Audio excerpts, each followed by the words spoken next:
จะពីដុំនេសំឡឹងមើលមេស្រណោះនឹករឿងកូនឡង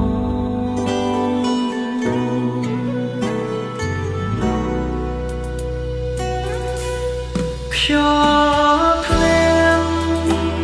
ពីជើងអាំងភ្លើងក្នុងគោហេមន្តជុំនោះវាយោត្រជាក់ចាំងក្នុងជនបទស្រុកស្រែខែជ្រោកនដៀវត្រកងភ្លេងការឆ្លើយឆ្លងរងល្វើយល្វើយរណោកាត់ដឹងទឹកស្រងហោចពីកំពង់ត្រីចូលរំលងរដូវលំហើមេស្រកានាងសូមអ្នកនាំពីចង់ឡើយរំលឹកត្រានត្រាថាបងនឹងណាកាយបងរងាខ្វះភាព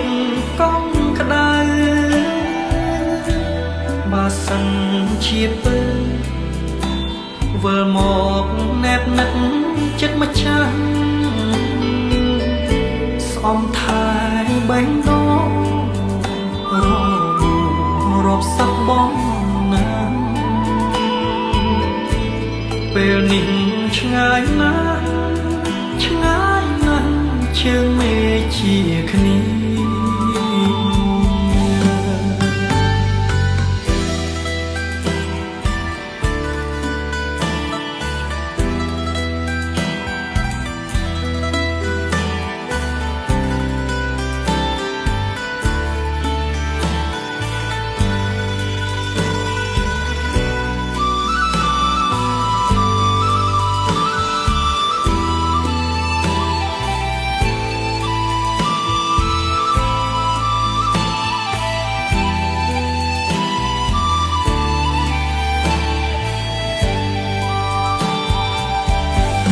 រណោ